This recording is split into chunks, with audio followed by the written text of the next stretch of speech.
Start to clap. Okay.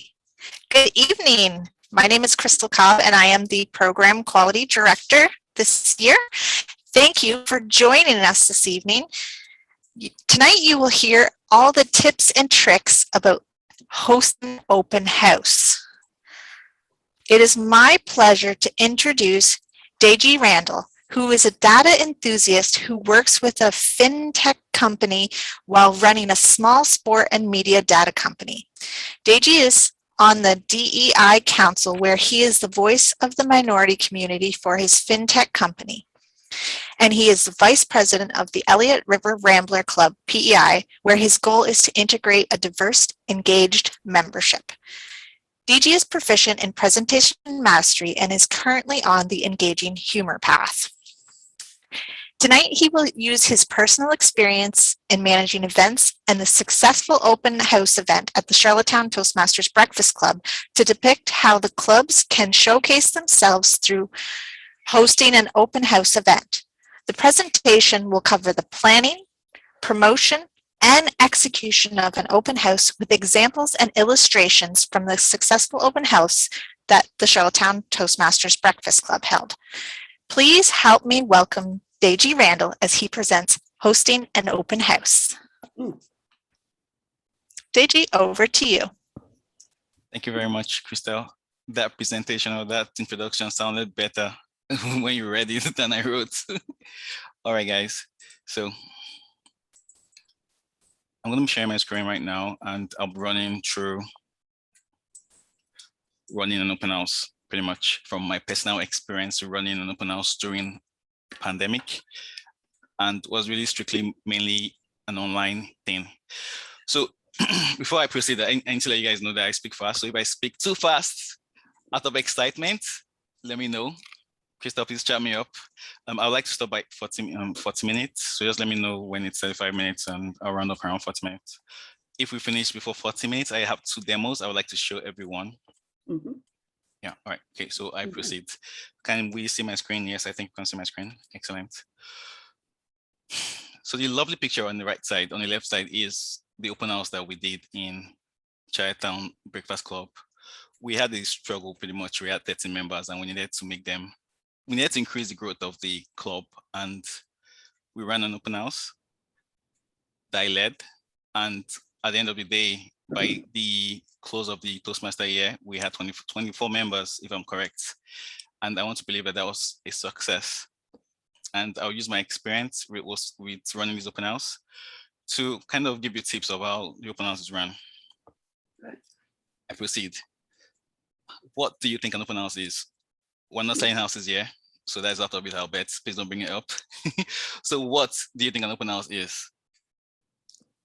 You guys put it down in the group chat. I would see, I want this, where there's a very small group right here, 18 people. So I can, 18 minus 1, that's me. I have 2 people, 2 participants right there. So chat me, what do you think an open house is? Let me know. I'm also trying to record, and I'm also trying to learn as well to step up my game when I'm running the next open house. So I see Crystal saying sharing our gifts, inviting outside people to learn about us. Okay. What else do you think an open house is? A chance to showcase our awesome organization. Excellent. All this and many more is what constitutes an open house. But the main question I really want to ask is, how can you measure the success of an open house? How would you know that all the effort, all the energy, all the emotions that you put, trust me, there's a lot of emotions put into running an event and all the logistics. How do you know that this event, your sweat, your blood, your tears is successful? Well, people in attendance, thank you. New membership sign, yeah, okay, new members sign up, thank you very much. I've at least 6 guests without signing up. Excellent. Attendance and membership. All right, I'm noting all this down, and I'll give you my response at the end of or during the course of the presentation. During the beginning of this meeting, I heard Jenny speaking and saying that she didn't really like hosting open house. And now the next question is, what barriers do you think, or what barriers do you have in hosting open houses? Do you think is serious? Do you think you can just do it? I mean, tell me what barriers, put in the chat, let me know why you think people, I like that answer, Kyla, people are engaged in open house and are interested. All right, so let me know what barriers you have in running an open house. Why you think you can't, or why you think your club cannot run an open house? Lack of confidence, I see that. Fear of nobody showing up. Thank you. What else? Okay, unsure what steps to take to ensure quality open house. All right, awesome. Well, thank you very much. All this that have been put down is going to guide my focus today in this open house. Everything that you mentioned are things I also face through. I mean, there's so much mental, emotional turbulence that goes through running an open house. From when I started planning the open house to when the open house happened, I shared with someone that I felt like I was running mad. I felt like my confidence was running low a week to the event because I wasn't sure anyone was going to show up. I could see like on the Facebook page that it went out to okay, let me show you. Let me just run to this quickly, show you right here. This on the Facebook page, what the data was showing or telling me was that we had 5,000 messages reaching out to people, and we had 52 people responding, and they will come in. And 52 out of 51, I mean, do the maths, like that's like 10%. Wow. I mean, like I was like, after all this energy and effort and power that I was doing, just 52 people are coming in. And guess what? During the events, just 26 people showed up. All right. All right, so these are what we're gonna run through today: planning, promotion, execution. When planning your open house, what are your goals? I mean, and we know that we want to grow your club, but what other goals do you want to, or do you intend to achieve? What message you want to pass across? During the time I ran the open house, or we ran the open house in the club, I believe it's everybody in the club that ran it. We were at the peak of COVID, and the message I was trying to pass across is that even at the midst of all this commotion, you can still get something to work for you. I wanted to pass a message of positivity. So what message? I want you guys to think with me as let's plan an open house together right now. What message would you want to pass across when running an open house?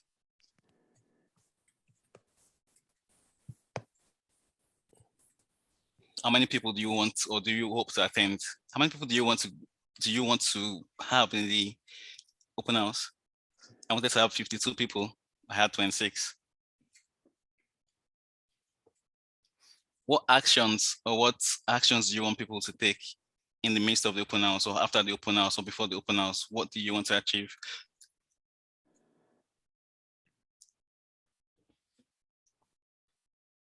All right, all these things, are you guys thinking about it? You're planning an open house. We're going to plan an open house together, guys. We're going to, at the end of this day, I hope to have more ideas to run an open house again with you guys. All right, so for me, the goal of the open house was to kind of make people feel happy, get positive again amidst COVID. And the theme that I put out was Riding the Tide. And the tide was the old commotion of COVID, people losing jobs, people not able to work, people not able to go out, being locked down. And our team was Riding the Tide. Guess what message I was trying to pass? Positivity. You guys can do it. You can still make some sense amidst the old COVID. And this was kind of what I used to put people into the event. All right, so the first step in planning this open house is to have a small group who will be leading the open house. I know, Jenny, you said that you pretty much don't like planning these kind of things. Can I ask you, why don't you like planning open houses? Do you think you don't have the personality to plan an open house? Is this Jenny or Bill? Bill McKendy? Yeah. That's you. Jerry. Jerry. Jerry, you're on mute. I apologize. That's all right. Bill's her husband. Okay. I can't seem to read that name. He used it one day and I keep trying to change it. It doesn't happen. Oh, I would love to do an open house. I would love to assist. It is the social media part. I'm no good at doing that. That's where I have to learn. Okay. I am in awe. I am in awe of all this that you can put together here. I'm very poor with computer skills. I guess that's what I would be saying. Very poor with computer skills. Okay. So if I was in your situation, have you considered when forming a team, getting someone who is more social media savvy, more techie to join your team? For me, I'm a social butterfly. Like I don't know how to explain that. I'm a mix of introvert and extrovert, and I don't know how to give a lot of small talks. I can meet up with anybody, and I can't really stick with them. I'm not thorough with people. I can't hold conversations properly. So I had people who were in my team who were more thorough. I had Crystal in my team, and I had someone else in the team I can't remember right now. And those guys were able to cover the things I lacked pretty much. So I would encourage you, Jenny or Jerry, when you're planning the things that you think are your limitations, why not you, if you're planning an open house, we're planning an open house right now, get someone who you think is strong in that area. Exactly. Yeah. And for every other person, I don't know, what are you facing? What do you think? I mean, what are your challenges? I know I saw some barriers there. Crystal, you said fear of nobody showing up, lack of confidence. For lack of confidence, I would say, why not you get someone who brings the confidence, like me. I mean, pretty much, I know that my motivation is going to carry me all through the whole thing. I mean, I thought that was it until like the final week to the event. I was asking myself, what's going on right now? But you can always get someone who just exudes confidence in your team, just to carry everybody along. I mean, the first step again is building the right team around you. For anything that you lack, get someone around you that can complement you. Second thing is divide responsibility. Again, logistics and every other thing are not really my strong points. Mine, I mean, like, I'm a visionary. I know what I want to get at the end of the day, but I have people who are around me who are more thorough. Logistics, again, is very hard, especially if you are doing an in-house event where you have to get food, get tables, get all those things. And there are people that enjoy the logistics. They like all those small things and like, oh, they'll do it and they do it so well. You can get those kind of people in your team. All right. Then the next thing is to build another team again around you. And the team, and I believe one of the things what I believe is that this team is the core. Everybody in your club, pretty much, I believe, are members of your team during the open house, because the open house belongs to the club, not Deji Randle, not Jerry, not Crystal, not Anne. It belongs to the club. So once we get everybody in synergy to be part of the open house, we can get the second team. This team I'm talking about are the ones that they handle the role plays. They handle the other functionaries. They will handle the greeting. In fact, they are the energy and the life of the party during the open house. They're the ones coming into the open house, smiling, saying hi, clapping, waving their hands like they don't care, all those kind of things. I mean, they're the ones that carry the culture of your event, pretty much. All right. So the next thing we do is to pick a date and time. Because of the old activities, I mean, no Toastmasters, we have love. Oh, I missed something. I'm sorry. I apologize. All right. In the role play, right there, the last thing there, which is one very important thing that I do not want to miss, is that hosting an open house could be used as one of your pathway projects. Remember, once you stand in front of anybody or once you do any activity related to Toastmasters, do not do it for free. You assign it to a pathway, document it. I use this open house to do 3 pathways, pretty much. 3 projects. I had 2, I believe I had the beginning of the projects and end, and I does the summary at the end of the day again on one of my projects. So ladies and gentlemen, when you're speaking in front of everyone, don't do for free. All activity that you're doing, just do not do it for free. Use the open house, this event that we're trying to plan right now, as an opportunity for a pathway project. I almost missed that. And that's really, really important. So pick a date and time. We know that Toastmasters, I mean, we have a lot of events happening and it's busy. You have like 3 speeches next week. I also have like 2 speeches, I believe next week as well too. We are occupied. So we need to like kind of align ourselves with Toastmasters calendar. I remember that during in March, we had a lot of competitions coming up around then. So we needed to find a time that was more suitable.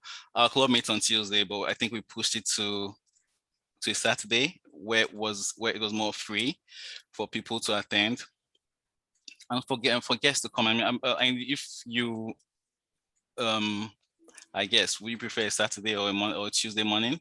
I want to believe that you prefer a Saturday. So when you're picking a date and time, pick something that is flexible, that you think people would like to attend, what is okay for people outside the club.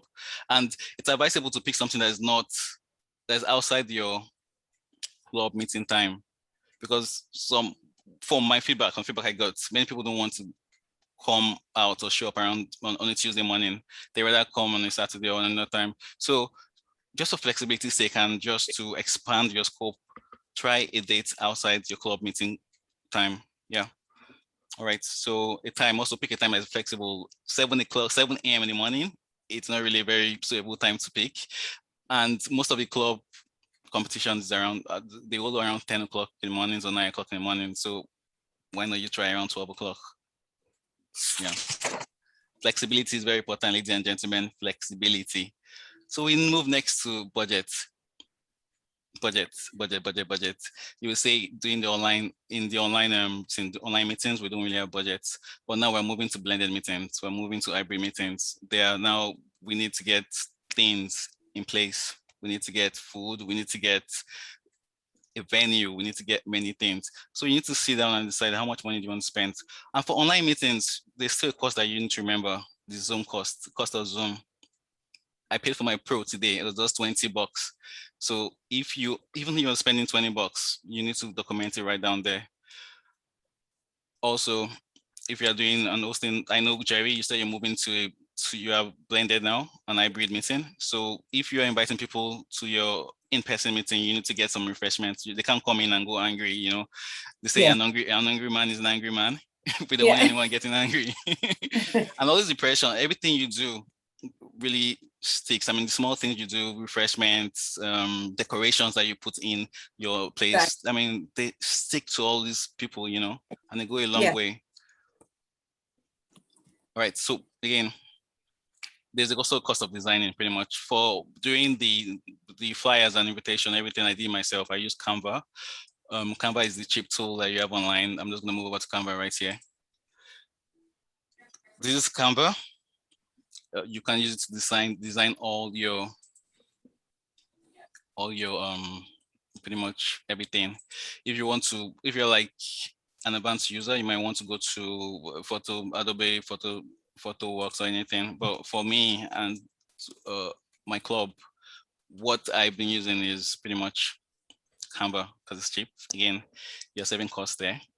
What was the name of that again? It's Canva. I put the link in the chat. Oh, thank you.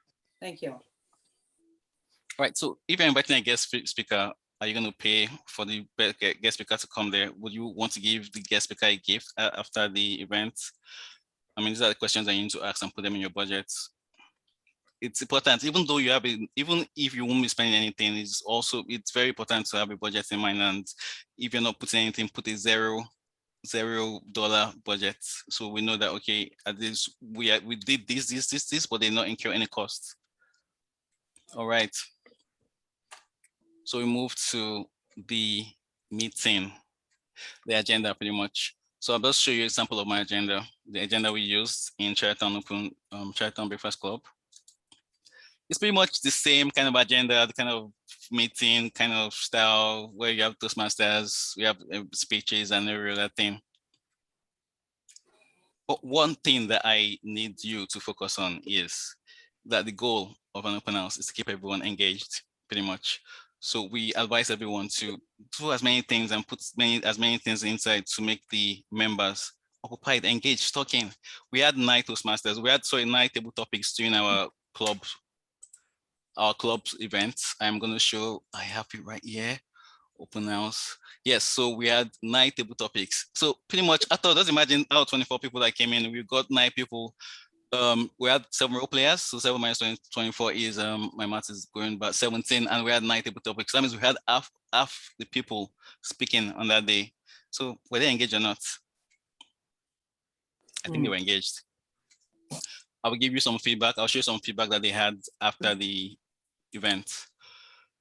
All right, so what am I going to next? All right, apologies. Okay, remember the team. Again, use a team that will guide your meeting, that will guide the tone of your meeting. Mine was positivity. I needed something that was humorous, something that will make people come in and smile. So I did something around it. If your club is a corporate club, or if your club is more of a community club, decide on what you want to portray, what you want to let people know about your club. If you want people to come in for a professional, in a professional settings, do something around that. But for me, and the tone I like to take in everything I'm doing right now is something lighthearted, where you come in and you go back happy. All right, so we move into the activities. I showed you already before. Table topics engages people, but there are other things that we could do and had in the meetings. For example, a networking part of a meeting. Many people have different reasons for coming to meetings. They want to come for professional reasons. They want to come for team. Well, there are a lot of reasons why you join Toastmasters, and people have different reasons.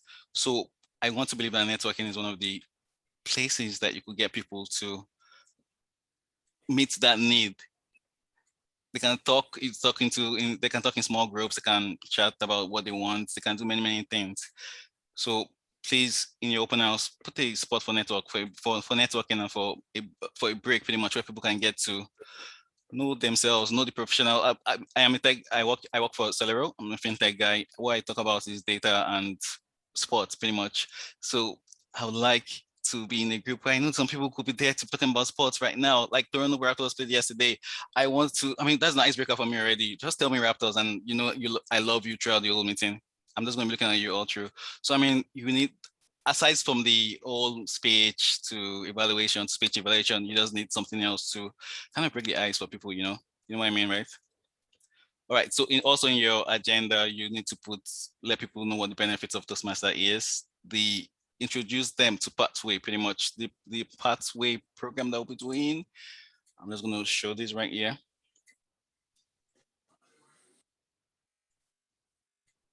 Yeah, you let them know what the club experience is about, what you stand to gain in the club.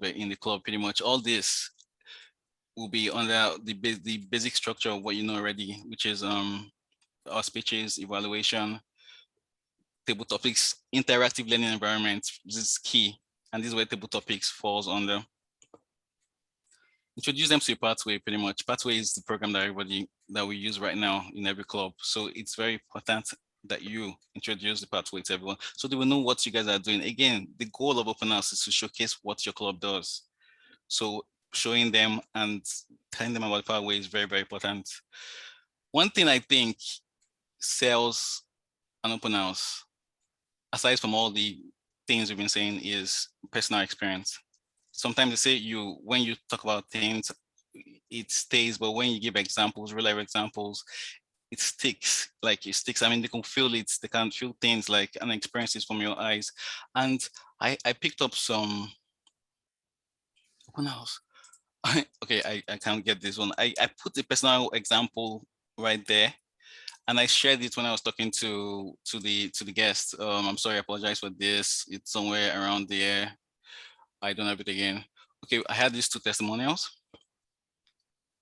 And I also shared my experience pretty much because growing up, I used to struggle with words pretty much. And I've been giving speeches like when I was young, and I hear people call me a mumbler. And I gave this example to kind of encourage everybody. When I started table topics, when I started Toastmasters, I started to see that my words were more articulated. There was growth there. And just imagine if you're in a club, in an open house setting, and you heard all this. it's not just a picture that you're seeing. You see someone actually giving his testimony, and you can feel what the person feels as well too. So this is one of the important things. Putting testimonials, I feel, is one of the ways to sell. Also, when you're in fact, when you're inviting people to your open house, put as many testimonials as possible. Aside from the fancy things that we know that Toastmaster does, all these things like this, where you can learn. Put testimonials. Let people have a feel of the people there and how they've grown, how they were able to build their confidence, how they were able to conduct effective meetings, how they were able to sharpen their presentation skills, how they were able to meet their professional goals. I mean, there's so many times I've had to do my speeches around my goals, my goals at work. So let people know that let people know that this is what you do, and show them the people that will also the examples or that are feeling or that are being testimonies to this. All right. So again, remember when creating your activities, your agenda, you need to make it as engaging as possible. Please make it engaging. It's very important. For me personally, the success or the measure of success is that every member is engaged at the end of the day.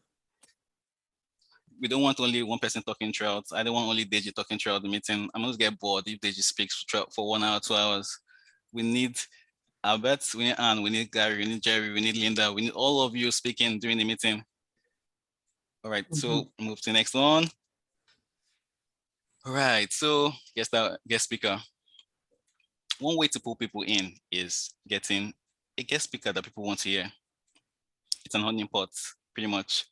So for me, getting a guest speaker was easy because I pretty much had someone in mind. I don't know if anyone was at this event, the humorous events that we had early in the year, the workshop here, Humor workshop, and we had about 3 speakers speaking, Veronica and 2 other people. And after the event, I was chatting with Veronica already, and when I signed up to lead the open house, it was very easy. I just sent a message to Veronica and the other lady. I can't remember her name. I apologize for that. I can't remember her name. And Veronica was like, yeah, she wants to do it, definitely. And remember, again, the theme of your meeting sets the tone. My goal was positivity. I wanted something that would make people happy. And Veronica does fit into that box. She was the one that I knew that would bring humor and positivity. And Veronica had good followings as well too. People wanted to hear from her again after the workshop. And I picked her. There was someone else here who was on the right corner here. You can't see right now. I think I can get her right here. Number 12. Okay, yes. Valerie Fitzpatrick. She's from the PI Newcomer Association. Again, this was strategy for me. She was a guest speaker. But guess what? This guest speaker carried a lot of people coming with her too. She had a lot of people around her community. So I was like, hey, Valerie, why don't you come here and please post this on your group? And she posted it on her group. And from inviting Valerie, we got a community, someone from a community joining, and I think she pulled in about 5, I think 4 or 5 people. Am I correct? Was the lady, Gwen, Peggy, yeah, about 4 or 5 people. So when getting a guest speaker, one thing you put in mind is the tone, the theme of your meeting, and 2, who can these people pull in to your meeting? That's very important. You can't be targeting a group of sport guys and bring someone that sings music, or someone that is not into sports. Imagine everybody in your community is into sport, and you bring in or someone that is no sports. Or just imagine bringing me in because I love sport. I'm just going to talk to you about sports for hours. So, look at your crowd, look at your audience, and try and get someone that you think will fit into it. For us, I was looking for more of kind of like a diverse group. I thought Valerie was the exact person that could pull in the kind of audience I wanted. So again, remember, when you're picking your guest speaker, which again, guest speaker is very important, look for someone that meets your tone, your team, and also look for someone that could pull in people for you as well too. All right, so I'm moving to creating an invitation. That is number. All right, okay. So we're creating a flyer pretty much. I told you already, flyers are pretty much I mean, the way you invite people, I've showed you the flyer in the beginning, and I use Canva. Most clubs pretty much get, I mean, they have a budget for PR for all these things, and they have someone that designs the flyer, the invitations for them. So, ladies and gentlemen, try to create an invitation that could fit social media, and also you could print out and share to people around you. For me, the same flyer that I use, or the same flyers I used for social media was simply I printed out to my soccer team here in PI. And also I moved around my apartment and I gave it to everybody. I was like, you need to come here, and same flyer, that same flyer. So, I mean, when designing your flyer, try and look for something that you could print out and something that would also be social media friendly. And do not forget, again, ladies and gentlemen, that the Toastmasters have a brand guideline. So you could always go to Toastmasters site and you would be able to get the guidelines, the coloring and everything that meets meets Toastmasters guideline. I want to show you this on the side. You know how long all the Toastmasters meetings are, or the invite links are, like all the long ones, like you could see this one right here. Long. I'm just going to zoom this thing right here. It's long. I mean, I can't even remember it. I found out this, that you could actually copy this on this site. I'm going to put this site right here in the group chat. All these links are going to be in the presentation manual. This site is called bit.ly. I think it's called bit.ly.com. So with this long, fancy, unremember link that I cannot remember, I can simply just pull it out right here and put it in my link short now. Shorten, and it shortens the link for you pretty much right here. And this, I feel you could put on your invitation if you want to. So it's bit.ly.com. I'm going to put the link in the chat and also in the resources section. So if you think your links are too long, you could use something like this. All right, so we go to PR. Ladies and gentlemen, after planning, I feel planning is 80% of the work, but PR is like 19% of the work when preparing. That 1% is just execution, because if you get your planning well and your PR well, the rest is just easy peasy. So how do you want to reach out to people? Social media, word of mouth. Where are your audience? So I say a question, how long a timeline do you recommend in planning and PR? I spent 2 months, or less than 2 months, 1 month. I will not advise anyone to do that. It was stressful. I was stressed all through. I would say plan within 4 months to 6 months. There's enough time for you not to get stressed like me. I was crying. I was literally crying to Crystal and Anne all through that period. I was like, yo, you guys need to help me. You need to help me. Well, give yourself ample time so you can plan, get people in your team. You could reach out to guests to you can have a rapport with pretty much a guest speaker and let them understand or let them know what you want to do. Why your audience? My audience was pretty much everybody. I was targeting a particular set of group, which is the diverse group in PI, and this helped me guide my energy. So I was able to focus it on, like, again, the newcomers group, which is where all diverse groups I feel pass through. Social media advertising, Facebook, IG, everything. For some reason, I feel like advertising on Facebook, you need someone who really, really knows what he's doing, because you might have a lot of hits and they might not be converted. Again, I showed you that small chart where I had 5,000 people, where invitation reached 5,000 people, but only 52 people came in. I know it's a number game. Everybody you invite might not show up, but at least you should be able to get something closer. So you need someone who could focus on that on social media pretty much if you are going to do social media pretty much. What I feel and what I believe is word of mouth, period. I feel word of mouth is the strongest thing. Imagine if you had, on my club, we had 13 people there. Imagine if we mandated and everybody went in sync. Imagine if we mandated everybody to come with 2 people each to that event. That's 13 times 2, 26. You tripled the number already. That's 39 people in attendance. That's more than 26 people that came to our meeting. I feel word of mouth is important. Jerry, when you're doing it, get everybody in your club. You have 7 members now right now. Imagine if 7 members brought in 2 people for your open house event. That's how many people, 14, that's 21 people already. That's more than the minimum of 20 that you need to get. I mean, imagine if they actually converted.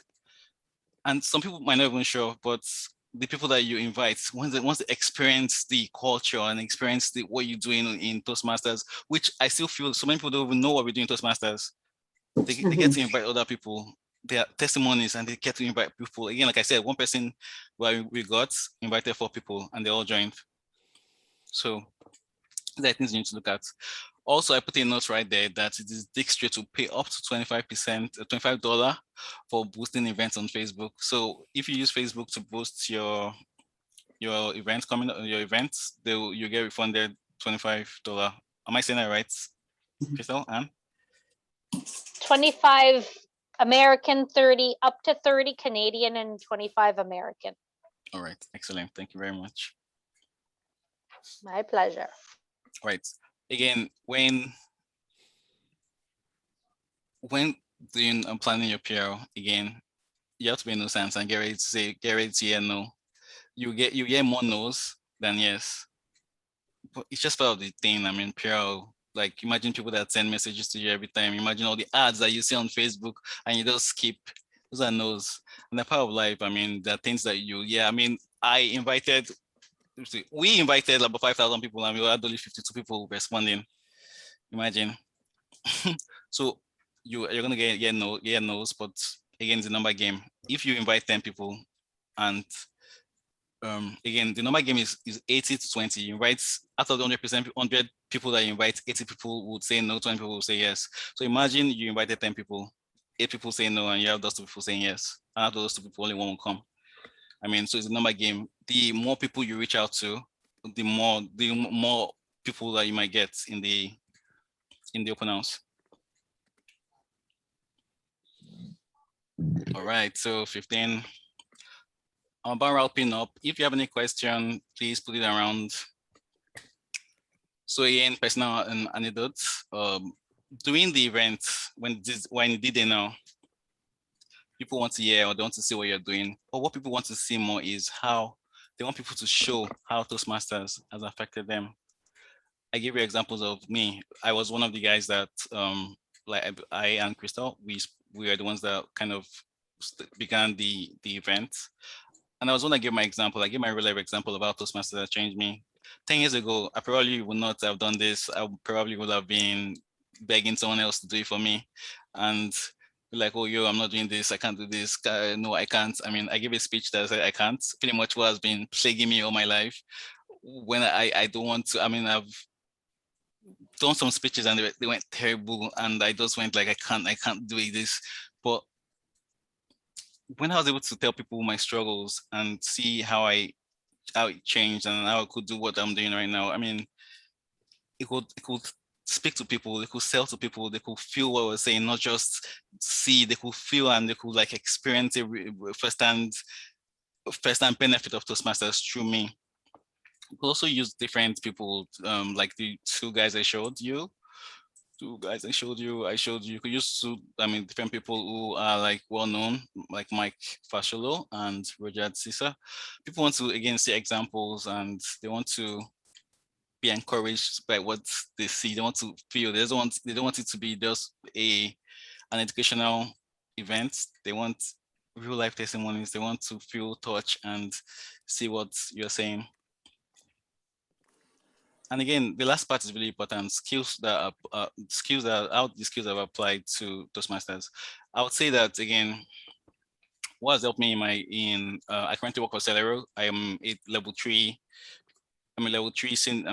senior system analyst. And one thing that helped me in my interview is table topics, pretty much. Again, I said the table topics is pretty much what we do in interviews. They're actually random set of questions and you're just ready to go like that. They were like, yo, this guy is just on the roll. And this even helped me like negotiate my salary. They're like, I was like, I am skilled and I can tell you, I cannot just do the work on the paper, but I can actually speak for your company. I'm brand on my own. And I mean, yeah. So these are skills that, at least for professionals, I mean, you could sell it to them. All right, so when the event again now, we have, let's say the event, we have like 50 people coming into the event and they want to, I mean, you need to get their emails pretty much. It's an online event. I mean, assuming we're not doing hybrid, if you're doing hybrid, you could just pass around like a sheet of paper and you get the emails from everybody. But if the event was online, like what we're doing right now, or what I did, it's, first of all, it's advisable to tell the Toastmasters to encourage every guest to put in their mails, put their numbers. I mean, just keep saying that all through the period.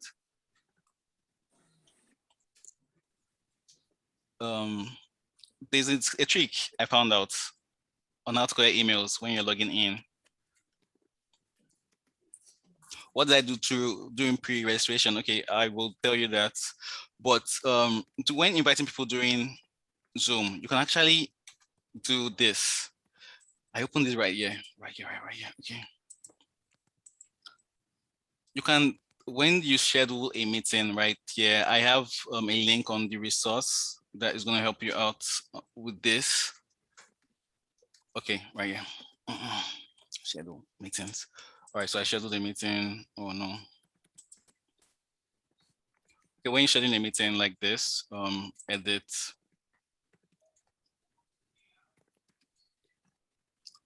On the account management to your left side here, left side, I'm going to increase the font a bit, sorry, so you can see better. Account management. On that report, so, oh no. Oh, okay. All right, first of all, I'm just being silly right now. I apologize. This thing right here, require authentication to join, means that everybody that joins your meeting, guests, members, participants, anybody that just clicks on that link need to put their email address around. So technically, before the meeting comes, instead of the hustle and bustle of having 24 people there, and you need to start reaching out to each of them one by one and distracting them from the event, you can actually get them to sign in with an email. And under account management, you can see the reports. Again, these links and how to do these things are on the resources I'm going to give out right here. So on what you see right there, it's pretty much the participant of your meeting. This can help your secretary and also help the people, I mean, your membership team to get the emails of everybody that joined, so you can do follow-ups and everything. All right, so you need a plan to get emails. You need to follow up. The work is done on the open house. You engage everybody, but now people are excited. They want to join the club. They want to see what Toastmasters is doing in your life, but you don't have that email. Pretty much, you let them slip through you. So getting the emails, getting the contact, the number is one of the things that you need to focus on during the D-Day. You need to assign somebody. Again, remember at the beginning, the second group of people that you have who don't have roles could easily just fit into this. Oh, Deji, could you just please say hi to everybody that are there? Say hi, chat them directly, get their emails, their phone numbers. And once you get them, you collect them, send them to your membership, and they'll the membership will pretty much, the BP membership will do the follow-up and every other thing. And if you have a crowd of people, you could actually get those people who collected names to do follow-ups and just buzz them and say hi to them, provide the VP memberships number as well too. I mean, so people that don't want to drop their mails, they feel their mails like at a personal, they could reach out to them. And I know that there's some packages that TM gives, Toastmasters give, so you can actually give them some packages where you have like what the benefit of Toastmasters in it. You could put the membership form, what they call it, membership form here that people fill, and every other thing you could do. I have some things here right here again that I put down there.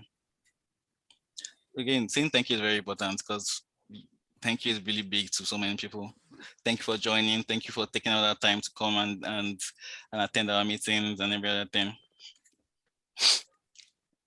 Remember, collect emails. Don't let all the effort, sweat, the emotional traumas that you feel in planning the event go to waste. You need to get the contact. It's important. I feel like on the D-Day, if you do not do anything else, get the emails of everybody. That's the first job as you, the planner. You need to get the emails, the contact, the phone numbers. It's very important. Like it's priority 100 over 100.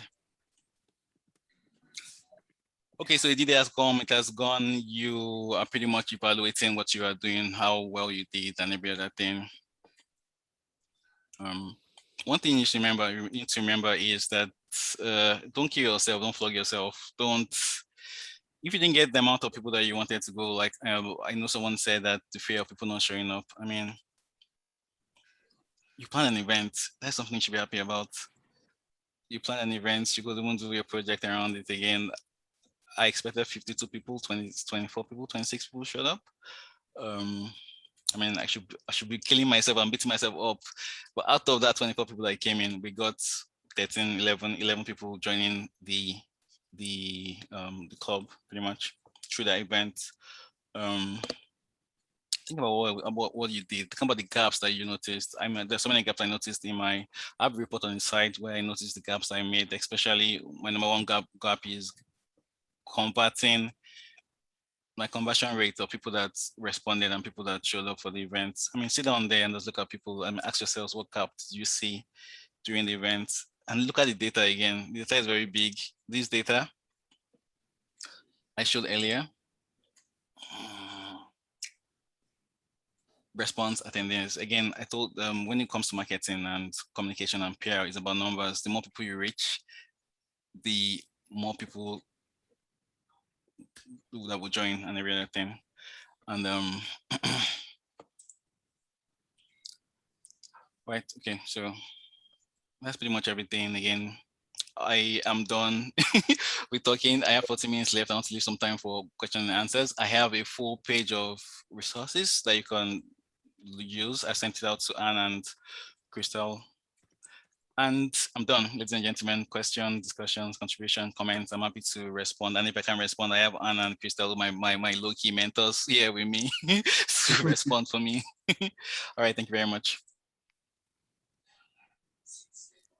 So Deji, did you want to answer Madhu's question about pre-registration? Well, I wasn't clear about pre-registration. What do you mean by pre-registration? So Madhu, you can take yourself off mute. Are you asking if we asked people to register for the open house? Yes, thank you. Yes, I was asking whether people pre-registered and what software you use for that. Did you use Eventbrite or did you just get people to contact you? How did they pre-register? So what we did pretty much was we didn't use all those event gateways. We again, two things that we focused on was word of mouth, which I say is very big, word of mouth, and social media invitations. Everybody that reached out through Facebook, pretty much I was reaching out to them personally, giving them personal touch, telling them where to meet us, how the meeting will hold, and I send them the link directly. So we didn't use any event gateway. I didn't really see the need to use that then, so I didn't use that.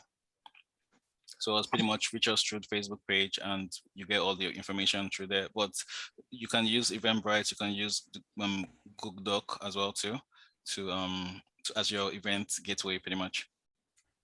Thank you. And And thank we you for the use very the- good sorry. presentation. I was just saying the odd time somebody sent an email and we replied and provided them the info by email. Yeah. A quick question. I missed what you stated. What is the time frame that one should plan for an open house? I'll say 4 to 6 months. I did mine under 2 months. Again, it was I was stressed all through, but I would say for my experience, I would say do 4 to 6 months. 6 months. Wow. And you did how many months? Sorry? And how long did it take you, did you say, to do it? I did under 2 months. Okay, thanks. All right, questions, comments? Is there anything anyone wants to ask? Deji, I think in terms of the planning, it also depends on the person planning and, how much time you can commit each day to doing the tasks that need to be done in order to successfully promote and plan it. I agree with that. Most of us that were working, well, Deji, Ann and I, we all have full-time jobs. So we didn't have, all day, every day to plan and execute. Plus Ann and I have other positions within Toastmasters that we were heavily, deeply working in. So that also meant less time for us to kind of mentor and assist Deji. Okay. And I think it all depends as well on the type of event that you're doing. Like the one Deji did, he had some external guests as well. So if you're doing an event where it's maybe just internal guests, so you've got more of your own club just doing the speeches and not external, that may take a different amount of time to plan as well. So it all depends. It's just make sure you give yourself enough time Okay. and not try to do it in a couple of weeks. Until you have it down pat, once you have a routine, then it maybe take less time to do it, right?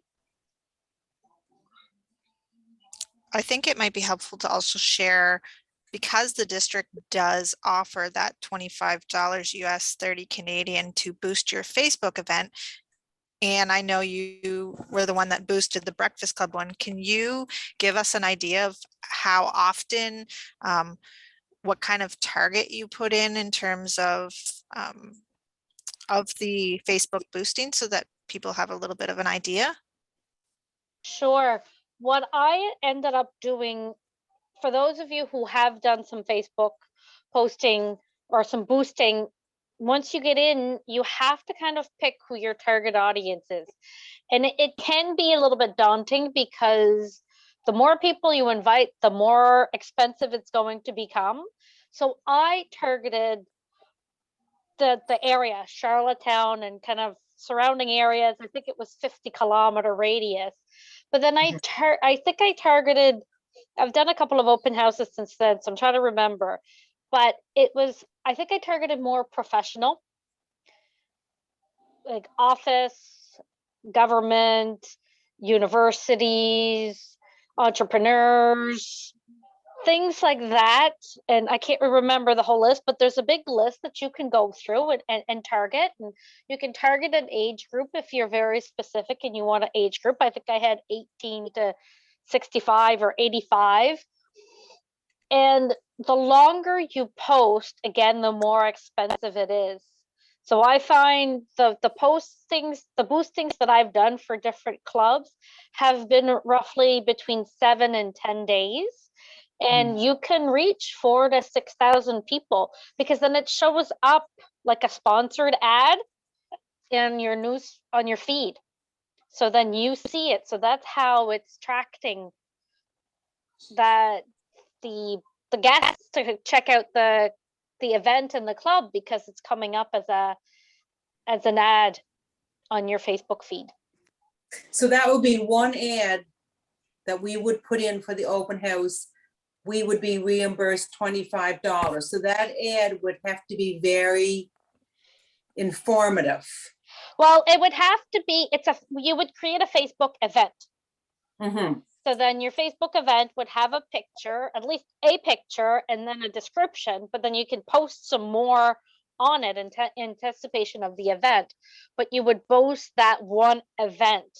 Then you'd be able to see some of the insights that the analytics that JG had shared. And then after the event, you would take a copy of the invoice, and you could share a copy of your credit card statement and send those to the district, and the district will reimburse you. Okay, good. 25 up to 25 American, 30 Canadian. Okay, thank you, Ann. My pleasure. I had a question for the speaker. In your agenda, you had table topic 1, speaker 1, evaluation, table topic 2, speaker 2, evaluation, something like that. So did you have one person do table topics, or was it a round of table topics with 3 people maybe? And then was the speech evaluation given boom right away? So they didn't really have time to think about it? The table topic, first of all, okay, like we had 7 role players, and each table topic session was hosted by different members of the club, so everyone was engaged. And for each table topic section, we had about 3 people speaking. The evaluation was only for the speech, prepared speech. So they gave a And- speech from 5 to 7 minutes, and then the very next minute, you gave a evaluation on the speech? For the prepared 1 speech, minute of silence. 1 minute of silence, yeah. That is So you how have we 1 do it minute at of our club. silence, and then you give your speech evaluation right after that. Yes, that's the way we did it in the club. Yeah. Okay.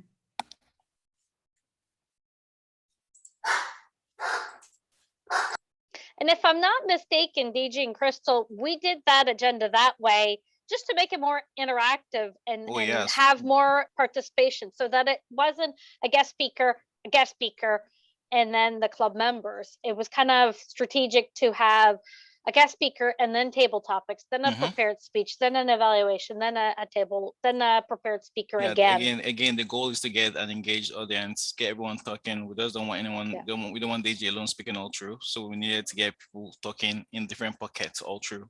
The goal again was an engaged audience. Once they get happy and they're engaged, they probably will stay.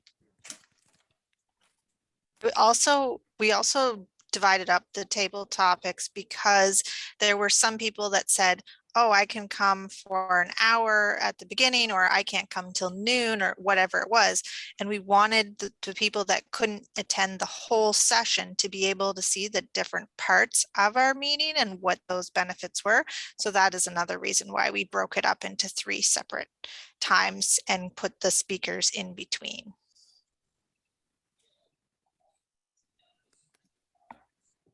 Thank you. Any other questions for Deji? There's a couple of minutes left. This feels like a very big question to ask in a couple of minutes, but I'd like to know a little bit more about Deji's experience recruiting the guest speakers, because that is very intimidating to me. And I think it will be a really important part of the next open house that we plan in my club. The first thing, one big thing I should say is be okay with saying no. I mean, once you're okay with saying no, you really don't have any problem. What I did first of all was to reach out to every speaker that spoke in their humorous speech workshop. I mean, I was like, I'm gonna ask them to come. I really didn't care if they said no to me or not. And guess what? All of them responded to me and said they were willing to come and attend our open house. Mm-hmm. So, I mean, just do it, Nike.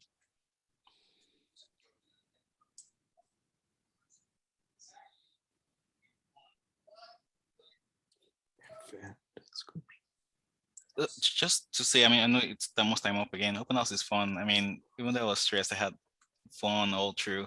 And again, I was able to knock out 3 projects, just imagine. And yeah, I was going to share this with you. Oh yeah, how would I forget this? I mean, I felt like after all this, Veronica sent this to me. I'm going to just share with you.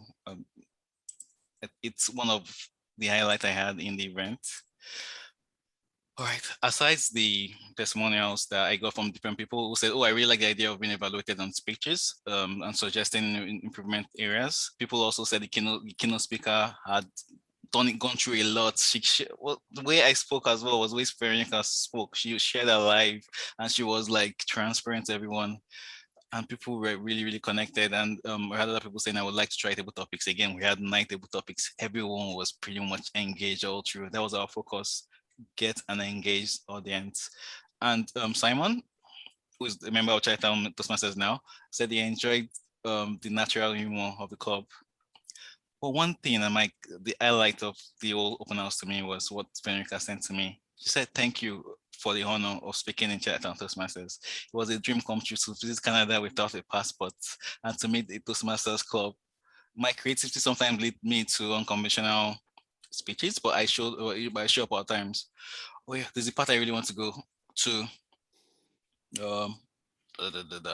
Your group is an extra special group with the most diverse group I've ever visited. It makes makes the meeting so rich to hear the stories of international experience. I enjoyed every single minute of the meeting. Seeing this, I mean, broke my heart. I was happy to see this. This is what I wanted. This was my goal. My goal wasn't really to grow the club, but my goal was to see people impacted and seeing people engaged all through. Even the keynote speaker said she was happy and she was engaged.